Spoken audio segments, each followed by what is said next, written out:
Do you have addictions and compulsive behaviors in your life that you can't seem to stop, that are holding you back?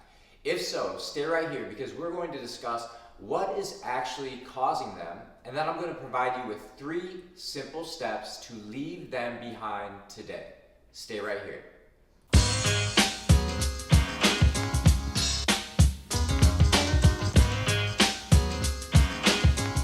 First, it's important to note that your emotions are driving you to behave in ways that you wish you weren't.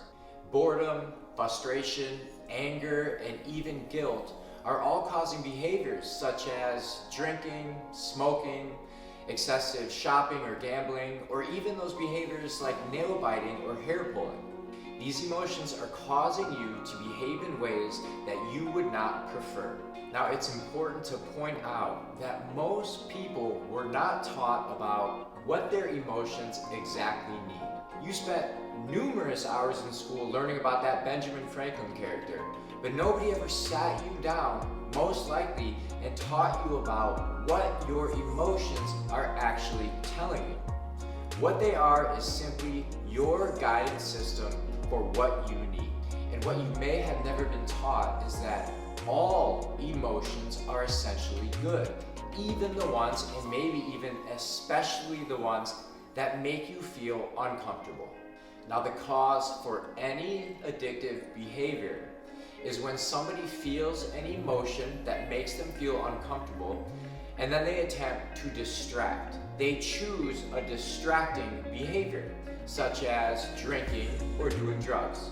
The problem with this strategy is there is nothing that you can do, there is nothing that you can distract with that will satisfy that uncomfortable feeling. Distracting behaviors can never satisfy the cause of those emotions and feelings. Distractions simply take your mind away from that uncomfortable feeling. It can never satisfy. And as it always turns out, once you are finished with that distracting behavior, you feel bad once again. Now, the main problem with the distracting behavior is that it does help a little bit, otherwise you wouldn't be doing it. It does allow you to take a break from that uncomfortable feeling while you're drinking or shopping or gambling, etc. It does help in the short term, which is why you continue to keep engaging in this activity. They simply calm your nerves and allow you to take your mind off it. But as we know, the distracting behaviors we choose have negative side effects. For example, if somebody feels anxious or lonely and they choose to cope with the distracting behavior of eating, that eventually causes weight gain. If somebody feels sadness and guilt and chooses drinking in order to distract, well, we know all the problems that arise from that. And so here comes the circle. As soon as you are done distracting and you feel bad, once again, the pattern is created. The first instinct you have is to distract again, because it does provide a slight relief. So when you feel bad again, you immediately think about engaging in the distracting behavior. And that right there becomes the compulsion. The compulsion is feel bad, then distract. Feel bad once more, immediately think about distracting. And that creates a rut. But from there, it gets worse. Since the primary feeling cannot be satisfied by the distractor, that leads to a new feeling, and that feeling is known as frustration. And how do you deal with the frustration? You decide to distract again, because this is the pattern and the habit that you have created. This is the compulsion. The distractor cannot help you remove the frustration because it was the distractor in the first place that created the frustration. And if this goes on long enough, an entirely new feeling comes up, and that is known as depression. So long as you keep trying to satisfy a need with a distractor, a safety valve is going to kick in, a message from your nervous system saying, quit, give up, this is hopeless, there's nothing you can do. And that is depression. That is the language of depression. Now, what does the drinker do when he or she becomes depressed? You guessed it, drink. This is the pattern of the compulsion. There is nothing that the distracting behavior can do to have a positive effect on the depression, because it was the distractor in the first place that caused the depression. So let's talk about a more reasonable, rational, and responsible way to manage these feelings so you can actually satisfy your needs, to engage in behaviors that are far more satisfying than what you have been doing. Because what we need to do is stop the distracting behavior, the shopping, the gambling, the drinking, and the drugs. We need to be free of this behavior to break that compulsion loop. And the only way that we can do this effectively is to replace it with another behavior, but not another distractor. This is very important. This is how most people choose to change and feel better. For example, somebody that's attempting to quit smoking will automatically choose another distractor, such as food. What we want to do is replace the behavior with not another distractor, but a satisfying response for your needs.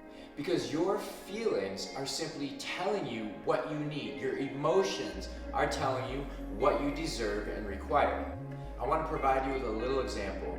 If you were driving your car and suddenly the oil light came on, if that bothered you and you chose to pull over and go to the bar, have a drink, or go get some fast food or a dessert, while you were engaging in those behaviors, you would feel better and you would forget about that oil gauge. That beer would make you feel better, but it does nothing to solve the problem. As soon as you get back in the car and you see that gauge, you feel bad once again.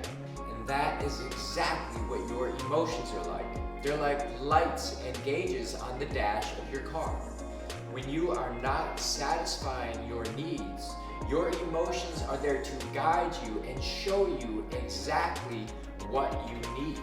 They're there to motivate you to change and guide you in specific directions. For example, everybody needs a certain amount of challenge and growth in their life. If you are not feeling challenged, you will experience boredom. Boredom simply tells you that you have a growth need. When your growth light comes on the dash, and you choose to start filling your life with new goals and new challenges and start moving towards those goals, it is going to satisfy the need. The light will go off. So then, how can we do better? How can we choose new behaviors? I'm going to give you 3 steps to leave all compulsive behaviors behind. Now first, before you engage in the distracting behavior, I want you to ask, what am I feeling? In other words, I want you to name it. Name the feeling: sad, mad, angry, bored, frustrated, or guilty. Because imagine if a gauge or a warning light came on in your car and you didn't know what it was, you wouldn't know what to do. As soon as you are able to name it, you can then figure out what it is for and what's causing it, and then begin to do something to satisfy the need. The name indicates the cause. Much like that oil gauge lets you know that you need new clean oil. The tire gauge comes on, you need to put more air in them. Naming them provides the cause and then gives you direction on how to satisfy the need. And once you name it and determine the cause, you can then come up with strategies to satisfy the need. You can develop and determine your own satisfying response. When you engage in the behaviors to satisfy the response and the need, there is no room for distracting anymore. You don't have to do it. So if you are habitually feeling lonely, go out and create new satisfying relationships. Loneliness goes away. Making that new friend is the satisfying response. Instead of lonely, you feel included and connected. Now let's take this just a little bit further. If you are feeling guilty, what I want you to do is first ask, is this guilt necessary? Do I deserve this guilt? If the answer to that question is truly yes, then the next step would be to reconcile with those people that you may have wronged. If you are able to reconcile, then awesome. And if you're not able to truly reconcile, the next step is to simply forgive yourself. Hypnotists often work with clients and provide them with the ability to truly forgive themselves, removing guilt and decreasing the need for any distracting behaviors in their life. Because there is nothing that you can distract with, whether it be shopping, drugs, drinking, smoking. There is nothing that you can distract with that can satisfy and remove that guilt. Only satisfying behaviors can remove it. Thank you for listening. When we can do a little bit of education combined with hypnosis and self-hypnosis, we're able to instantly leave behind those behaviors that you have been struggling with for so long. Thank you for being here and for staying till the end. Click all of the like deals and the subscribe buttons. You know how it goes. I'll see you next time, right here, feeling well.